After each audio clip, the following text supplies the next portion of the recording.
So probably the most anticipated change to D&D just dropped. Monks.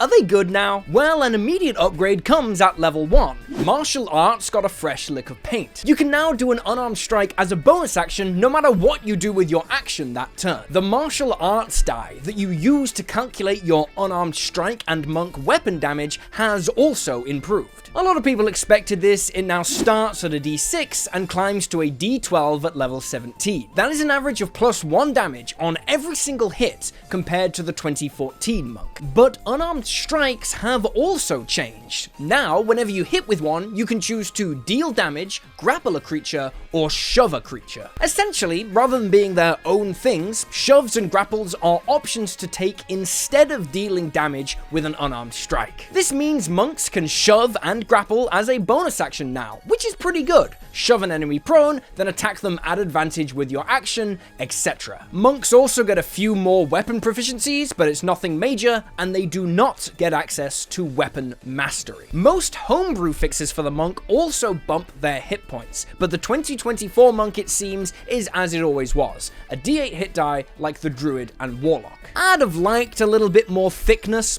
personally, but there are other features we'll get to which do bump the monk's staying power. Finally, at level 1, the DC set for your shoves and your grapples is determined by your dexterity rather than your strength. Monks are good grapplers now. At level 2, you get Monk's Focus. Key points are now called focus points. They're essentially the same thing. What is different is how you spend them. You can still use Step of the Wind to dash, and you can now use Patient Defense to disengage when it used to be dodge as a bonus action. You can do both of these without spending a focus point, so it's basically the rogue's cunning action. However, if you drop a focus point when you use one of these features, they get better. Step of the Wind also lets you disengage when you dash and doubles your jump distance, and Patient Defense lets you dodge and disengage at the same time. Flurry of Blows is the same. Spend a focus point to make 2 unarmed strikes as a bonus action. It's still probably the best one, but it is nice that monks can do monk things without having to spend focus. By far the most hyped up feature given to monks in the Unearthed Arcana was Uncanny Metabolism,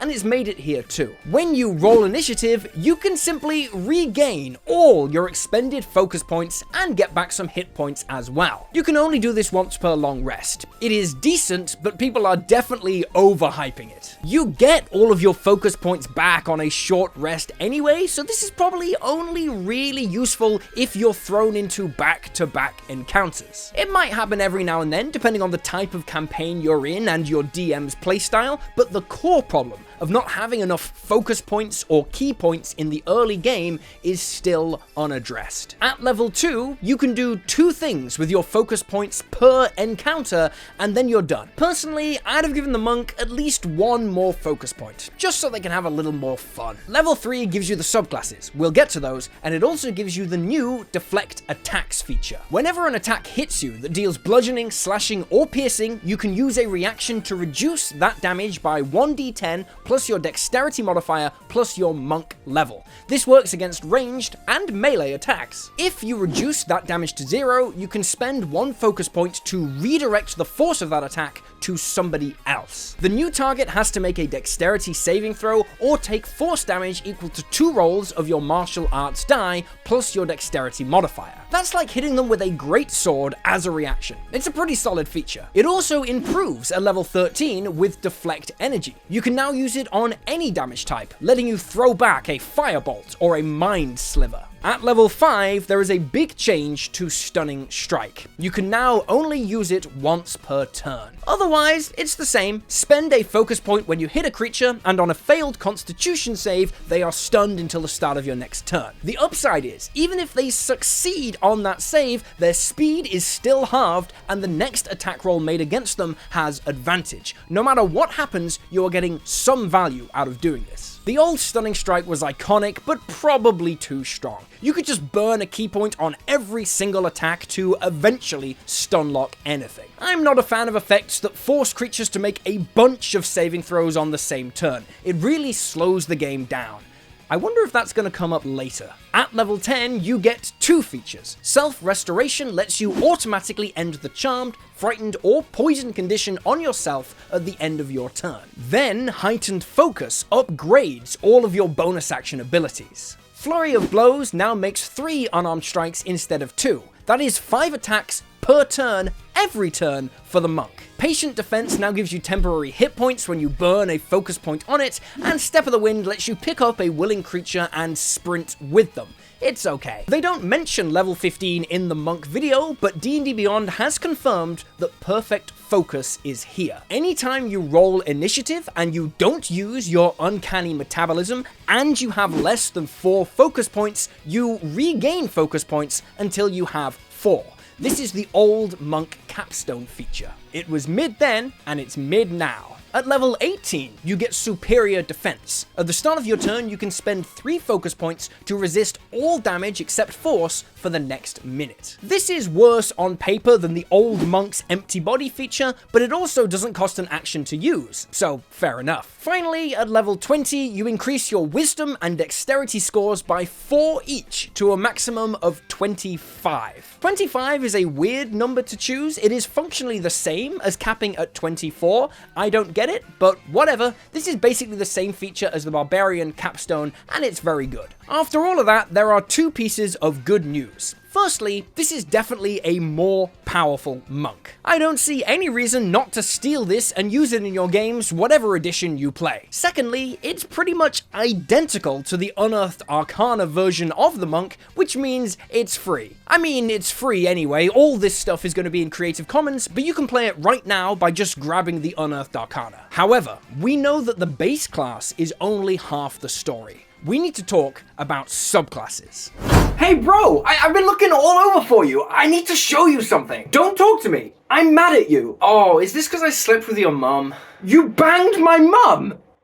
No. I'm mad at you because you keep distracting me from making my campaign. I've got nothing for our D&D sessions. No, dude, that's what I'm talking about. We can just play Moon Soon. Moon Soon? Moon Soon! Moon Soon is the brand new epic Kickstarter expansion to D&D from Arcane Minis. Transform games with the new Moon Deck mechanics, where each moon influences the trajectory of the adventure. 11 new races, 13 new subclasses, 40 new spells, over 50 new monsters, and over 120 beautiful minis to bring it all to life. Battle gods in epic, evolving combat that uses the Ryoko's Guide kaiju mechanics, and take to the seas in the greatest swashbuckling D&D expansion ever made. Compatible with both the 2014 and 2024 versions of the rules. Plus, everyone who backs in the first 72 hours gets a free set of beautiful dice or a free plushie. Grab Moon Soon today to pick up your early bird backer reward. Link in description.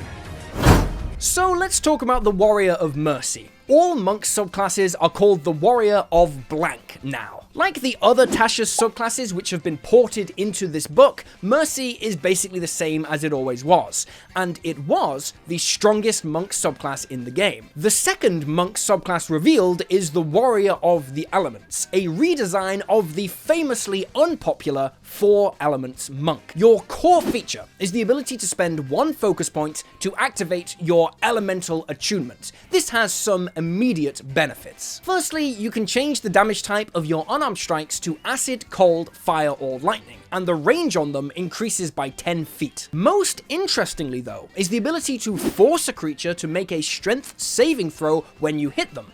On a fail, you can move that creature up to 10 feet. Cool idea, but from a game design perspective, it does ring a couple of alarm bells. My philosophy has always been streamline everything. Make stuff intuitive and quick so combat is dynamic and exciting for everyone. The ability to move someone on a failed save can be done as many times as you like, so a level 5 monk should be doing this 4 times every turn. At level 10, it is 5 times a turn. That is 5 individual saving throws throws required, plus all the management of moving people around on the map. Obviously, you're going to want to pair this with dangerous terrain or spike growth for massive damage. It's fun, but in practice, 5 attack rolls, plus 5 saving throws, plus 5 instances of moving someone around, and I could see this leading to agonizingly slow gameplay. You also grab the Elementalism cantrip at level 3. It's okay, it's a little bit of roleplay flavor. At level 6, you get to explode stuff. As an action, you spend 2 focus points to throw out an explosion up to 120 feet away from you. It's got a 20-foot radius and forces creatures to make a dexterity saving throw, taking damage equal to 3 rolls of your martial arts die on a failed save, or half as much on a success. At this level, it's 3d8 damage, essentially the Shatter spell, which isn't a bad spell.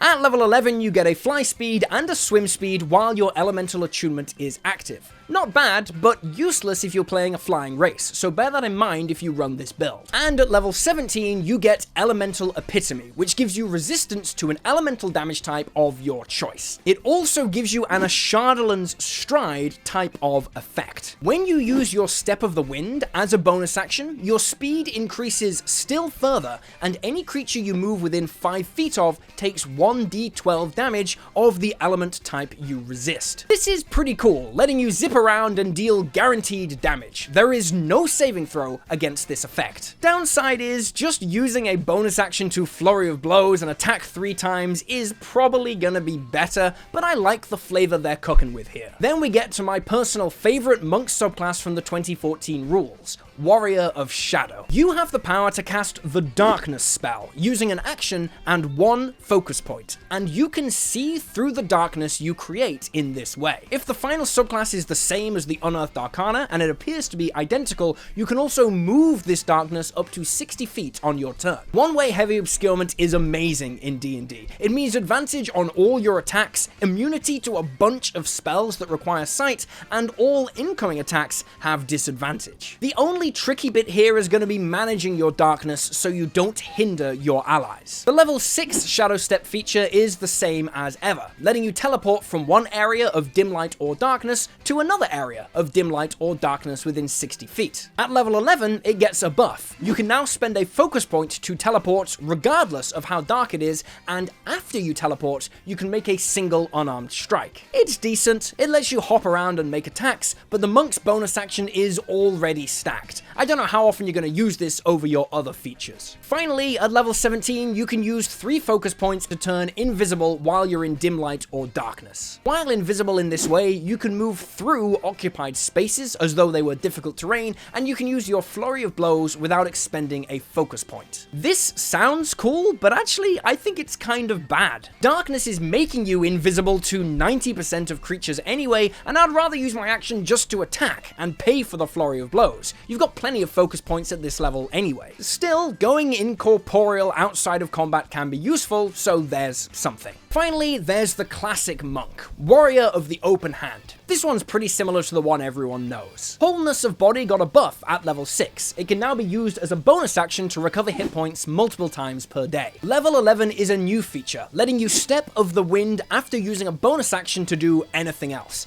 Essentially, you can dash every turn for free. Finally, the iconic Quivering Palm was nerfed, just like in the Unearthed Arcana. It is devastating, I know. Now, your Super Punch simply does 10d12 force damage if they fail a save, and half as much if they succeed. The old one did 10d10 necrotic damage on a successful save, and just straight up knocked them to 0 hit points on a fail. I'm of the opinion that if a wizard can cast Wish at level 17, the monk should be able to use the Touch of Death. It's not like this wasn't stopped by any creature with legendary resistances anyway. This is simply an overcorrection. I will absolutely let my players use the classic version of Quivering Palm for style points no matter what edition of the game we play. The monk is regarded as the weakest class in the core 5th edition rules, and I don't think it is anymore. Setting aside a few design choices that I'm not keen on, this is a solid class. The question is this better than other fixes for the monk, like like the famous homebrew by Laser Llama? The answer is no. Laser Llama's monk kicks ass as a total reimagining of the class. I might make a video about it one day. This is a far less ambitious take on upgrading the monk, and it does pretty much what we expected. But don't get it twisted, this does look fun, and it is better than the original. But if you want to support the channel, help make these videos possible, and grab rules expansions, epic adventures, feats, subclasses, races, maps, and a bunch more stuff I publish every month, swing on by the D&D Shorts Patreon. Link is down below. Direct support means everything in the chaos that is making videos on YouTube. Also remember to like and subscribe, check out other videos on the channel, and yeah, that's all I got. I'll see you next time.